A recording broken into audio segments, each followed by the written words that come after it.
Hello and welcome back to Redirected. My name is Andrew East, and I'm so honored that you took the time to listen to this show and this episode. I hope you're having a great day, and this is a little different episode than we normally do. Usually it's an interview type show, but today's a little different for a couple reasons. One, I'm announcing a new theme, still along the lines of Redirected, but we're kind of doing a series where we sit down with Forbes 30 Under 30 award winners. It is a group that's put together every year of people from different industries, whether it's education, environment, entertainment, whatever it may be. The leading visionaries, the leading young people in those groups, people that I view as young, passionate, visionary, involved people who are working to redirect the future. And we've already done several of these interviews, and I think it's going to be a really wonderful series. I've learned a lot. I hope you do as well. But the reason we're doing this series is because of the second thing that I wanted to talk about today. Not to be cliche, but ever since having my daughter, I've been thinking a lot about the future and what life is going to be like for her when she grows up to be an adult. And obviously, the past couple weeks, months, years has been wild, no matter how you cut it. And recently with the pandemic and the election, it seems like everywhere you look, people are peddling fear. I don't care what side of the political aisle you sit on. I don't care what business is marketing to you. I don't care what religion you pursue. It seems like fear is the predominant tool of motivation. And honestly, it's a powerful tool for motivation. But the more I think about it, the more I think that that's the wrong way to go about it. And if we listen to the higher side of our humanity, then hope is really the more powerful tool for motivation, although oftentimes it gets drowned out by fear. And so, again, no matter what side of the political aisle you listen to, they're saying that, hey, if we don't change this or that right now, it's going to be the end. And don't get me wrong, I love being involved in politics. I think you should absolutely be informed and seek out that information. Make sure you know what's going on in your local community and in the area surrounding you and in the country for sure, because there is things that need to be changed. But I was thinking about this concept of fear and how, if you imagine being in a burning building, this fight or flight mechanism that is ingrained in all of us is going to kick in, and you won't be able to focus on anything else except for escaping that immediate danger. I was thinking about how that fear is still used today from the news and politics and, again, companies, whether you're buying a product or someone's trying to win your vote. It's as if they're trying to instill fear, and that fear garnishes and consumes so much of our attention. And it's hard to focus on anything else. I don't know if any of you have experienced this, but I, for one, last week was absolutely glued to the TV screen, just the drama and the fear that I was feeling of, oh my gosh, well, what if this side does win? Or what if that side wins? What's going to happen? Because we're told that it's going to be bleak couple of years until the next election where we can rectify it, right?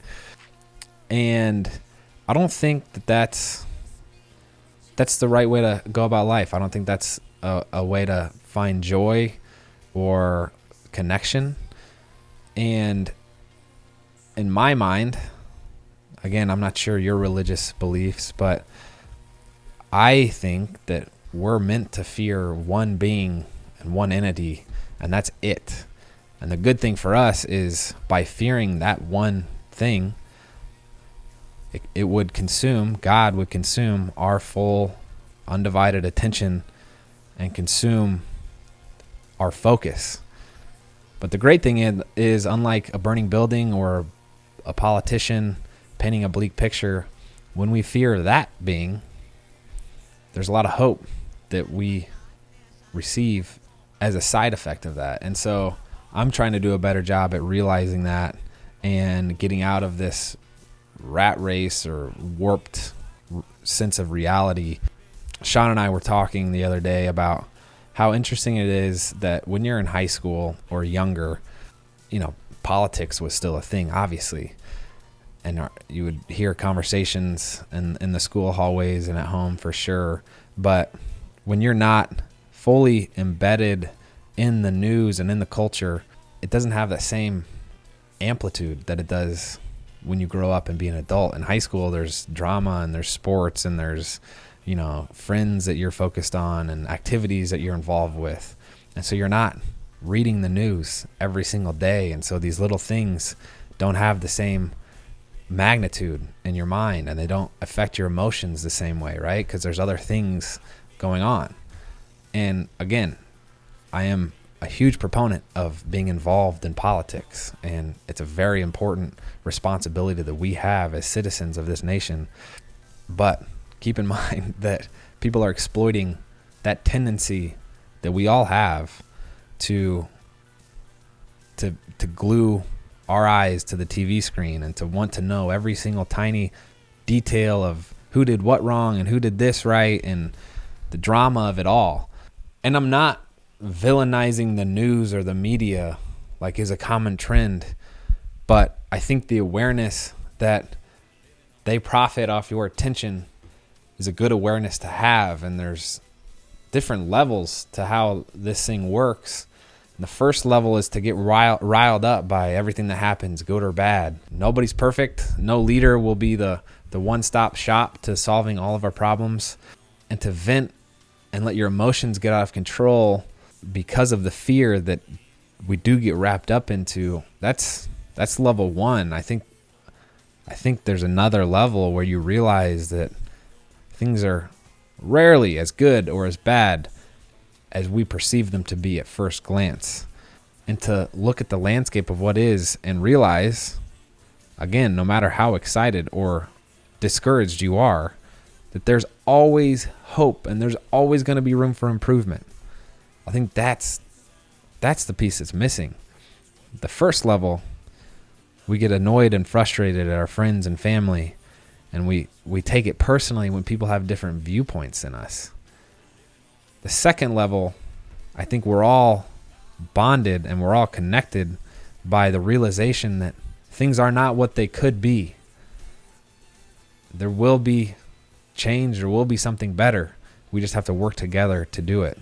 And I'm not saying that expressing your opinion or voicing your concern is bad. Don't get me wrong. I think it's beautiful and it's a right that we have in this country, but I think there's an effective way to do it and a not effective way to do it.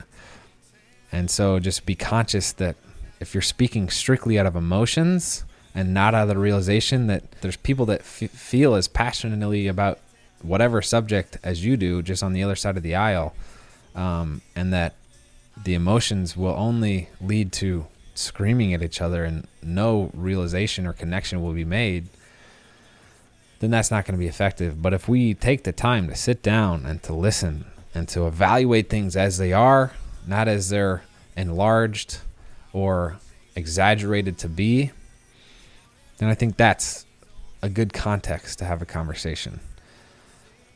But maybe that's just me and my limited perspective speaking. I don't know how you feel, but don't let that tear you away from your friends and your family and the community around you, because there are other ways to affect the world than voicing your opinion to people who may or may not want to hear it. We might not be able to personally change the entire world, but we could probably make our little corner of it pretty nice. Needless to say, I'm excited for the series where we sit down with Forbes 30 Under 30 award winners. I do honor and respect a lot of these people, all of them. Even if I don't agree with where they stand politically or socially, whatever it may be, I do think that sense of being able to have a conversation with someone, being able to listen to someone, and still being able to respect someone at the end of the day through differing opinions is a really important skill. And again, I, for one, am hopeful that we each, every one of us, has the ability to do so. But we're often misled by this noise around us, trying to instill fear and trying to instill partisanship, if you will. I think having these conversations with a good deal of humility would go a long way. And that's all I have to say. So I'll get off my soapbox. I don't often do these monologues, But I do think that the tone of the conversation that's happening right now is very inflamed.